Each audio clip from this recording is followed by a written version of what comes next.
What's going on, everyone? My name is Dragon Rider. Welcome back to the channel. Today I did want to talk about the Old Man Logan Trials, at least as what's coming up, what we know so far, and kind of, I guess, what's going on in the community. My big thing with this is, quite frankly, I'm really tired of like a lot of the clickbait titles that are like, free to play is over, the game is ending, this is the apocalypse, doom and gloom, etc., etc.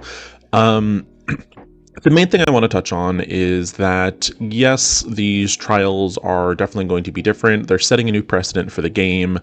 Is it going to be the end of free-to-play? Absolutely not. Is it going to break the game? Absolutely not. It's really just kind of a new method of kind of going about the trials. It's going to be kind of a hybrid of the old system as well as the Scourge trial system that was introduced, almost 2 years ago now at this point. So one of the first things I wanted to touch on rather, is going to be the way the scourges and trials were, I guess for lack of a better word, not abused, but kind of taken out of context. And the purpose of the Scourges and Trials was to make legendary characters more accessible to, newer players and all players in general overall. For those of you that are unfamiliar with how the legendary system used to work in the past, is when the legendary event would come around, pretty much unless you either whaled or were like hyper engaged, chances are you probably actually weren't unlocking the legendary. Even with people that were hyper engaged, sometimes you always didn't unlock a legendary on their first pass. However, when they switched over to the Trial and Scourge system, people were able to unlock the legendary on the first pass, and not only just unlock the legendary, but to get the legendary at, 5, 6, sometimes even 7 stars if you were really engaged. Now, the backside of that is, I guess, the negative of the Trials and Scourges, at least from a Scopely perspective, is going to be that you were also able to unlock these legendary characters and then amass them to 7 stars, essentially with minimal effort.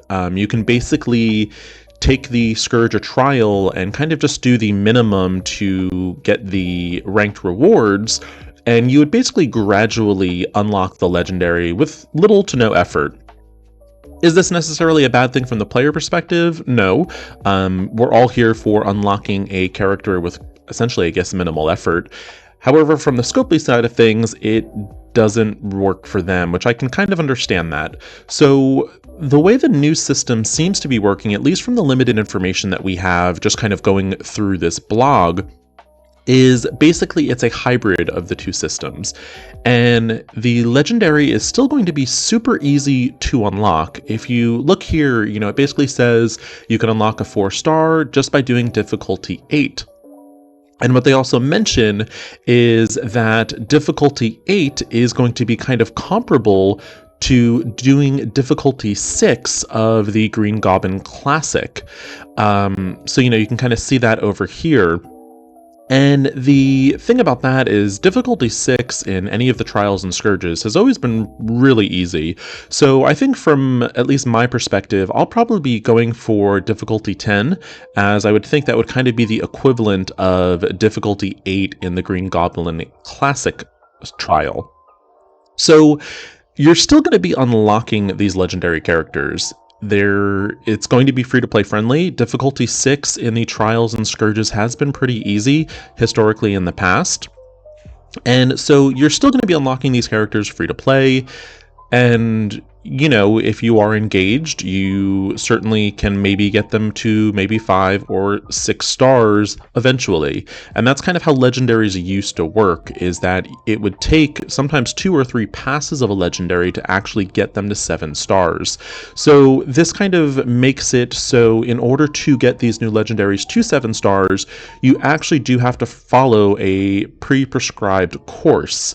And do we always like that as players? Not necessarily. It does take away, I guess, some of the agency of, if I reset this trial 70 times and I get the perfect RNG, I can get a 7-star right off the bat. That's not going to be the case anymore.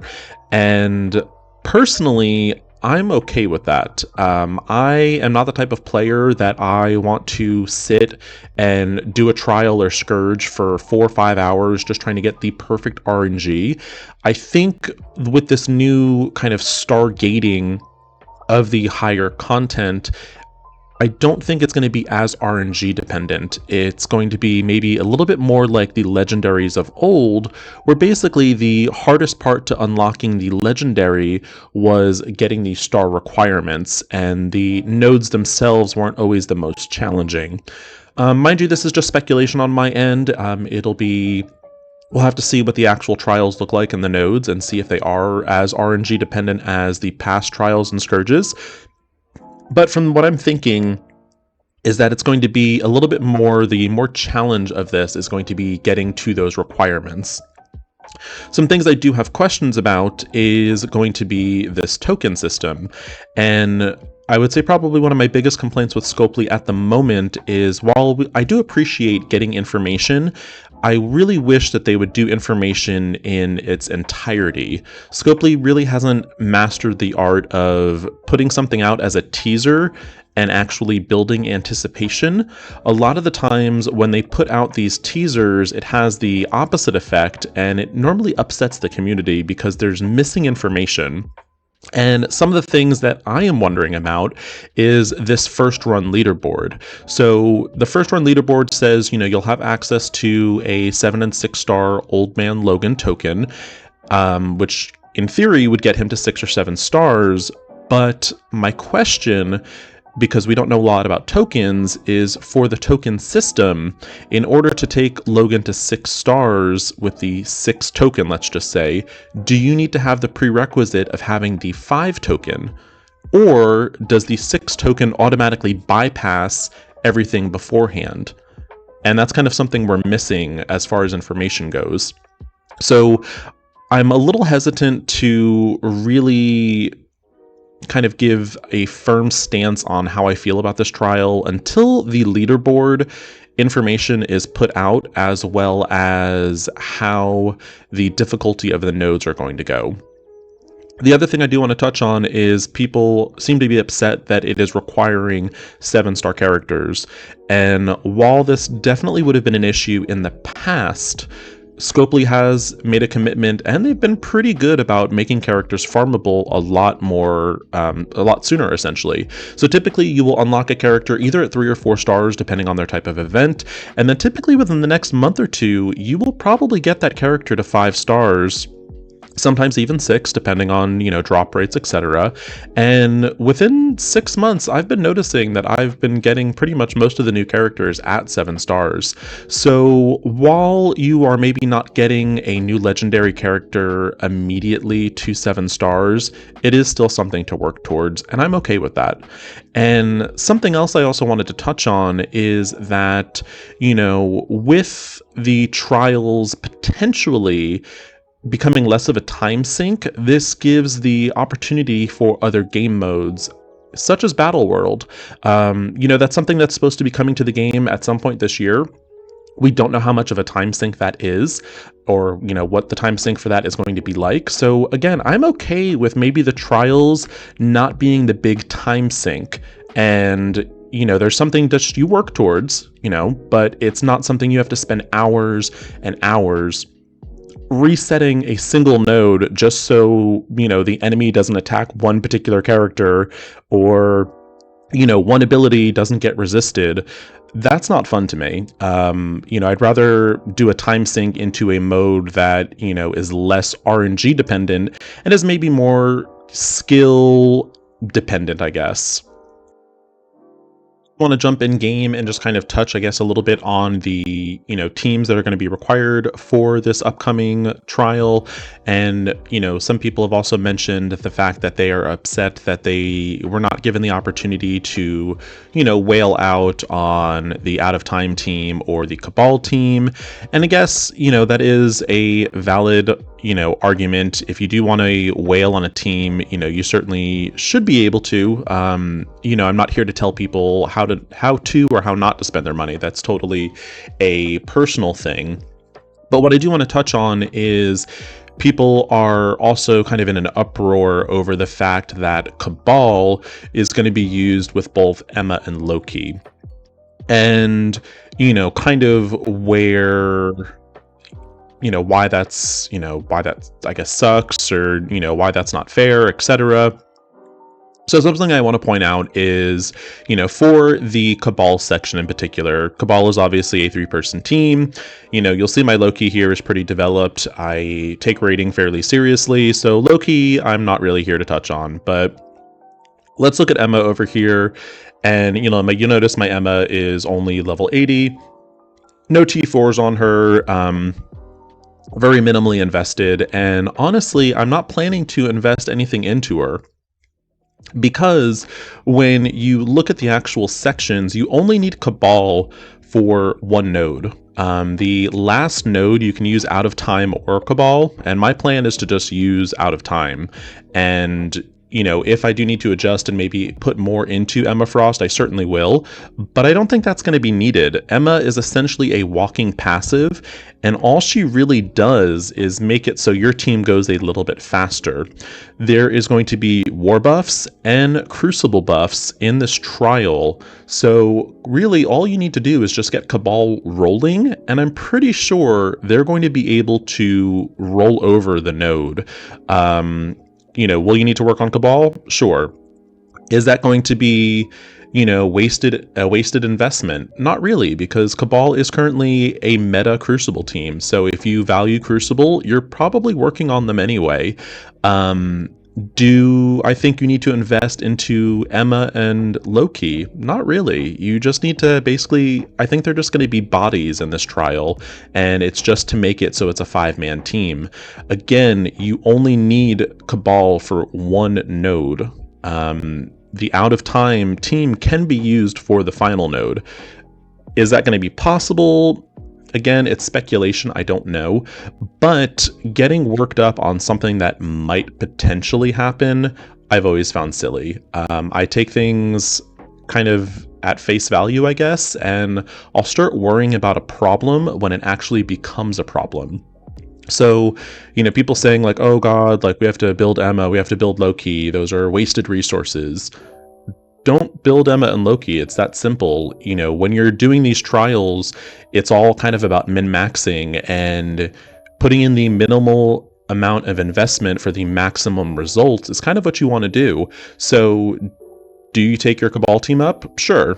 But take them to the point you're going to need them. Remember, if you're just trying to get the unlock, it's the similar as to doing difficulty 6 in the Green Goblin Classic trial, which was, again, pretty easy. I don't think they're going to require this explosive amount of investment.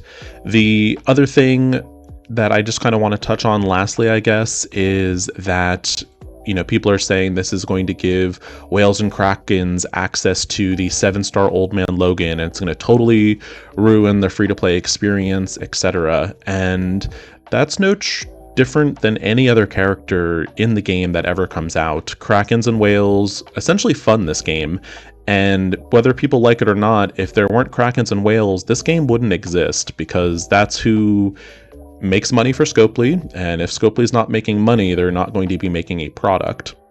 So Krakens and Whales are always going to have access to higher star characters, and while yes, it might not feel as good to not have that same access as we've had in the past, it's not different than the further back past of when legendaries came out long ago. Most of the time, you would not get the legendary the first pass, and back then, it would take sometimes 3 months for a legendary event to come back, so Krakens and Whales would have a 3-month advantage with the legendary unlocked. At least with the trials and this new hybrid system they're going to, you'll at least have the character unlocked. And if we've seen anything from past characters, is that they still function at lower stars. While they may not be as good as, obviously a 4-man or a 4-star Old Man Logan is not going to be as strong as a 7-star Logan, it's still going to be an impactful character. So the overall message, I guess, is free-to-play is not ending. The Marvel Strike Force world is not going to crash and burn with these changes. It's a change, and we as players just need to adapt to that change. Do we need to be happy about all the aspects? Certainly not, and there are valid arguments and complaints that I think are being brought up, but my big thing that I take issue, I guess, with certain content creators is these clickbait, videos, clickbait titles where it's like, oh, everything's going to end and, this is the worst thing that's ever happened. And we don't have all the information yet to make that decision. And maybe my perspective is a little bit differently. I I do this basically just as a hobby. I do a lot of these most of the time. The videos, the weekly forecast is for my alliance mates. Obviously putting it out to the community, hoping that it does maybe gain some traction. And maybe the fact that I'm not doing, essentially clickbait titles because it's not a monetized channel, I don't know. But I think it's important to also have a, level-headedness out there in the community as well. And, take these trials and even just new information Scopely gives you kind of one day at a time, and wait till you have the total picture. Again, Scopely does need to get better about their, hype kind of, or their teasers, hyping things up, whatever you want to call it. I think a lot of this anxiety over what's coming could have been alleviated with more information. And ultimately, also, is what I want to remind people of is that this is a game. So, if this game is causing you high levels of anxiety or anger or anything like that, again, it's a game. It's meant to be fun. Can you be upset about things? Absolutely. But getting yourself that worked up over a game, it's just not something I'm willing to do. So I'm going to be kind of taking a look at these trials, and I'll certainly, reevaluate my thoughts on these as we get more information. But for now, I'm just kind of taking it one day at a time. I'm going to start working on my out of time team. I am going to maybe build Cabal a little bit higher. I might take them up to 100. I haven't decided yet, to be honest. But yeah, I'm actually looking forward to this new hybrid legendary system where it's kind of a combination of how legendaries used to be and the trials. I'm hoping it's going to be better. Obviously, I'm hoping it's not going to be worse, but time will tell. And I will certainly come back with an update on that. Anyway, I'm going to get off my soapbox now. Hopefully you've enjoyed this video. If you did, please feel free to like and subscribe. Let's have a discussion down below in the comments. Maybe I missed something that you have noticed that I haven't. Certainly always open to a good discussion or debate. So again, feel free to leave those comments down below. Again, like and subscribe, and I will catch you in the next video. Once again, my name is Dragon Rider. Take it easy, and I'll see you later.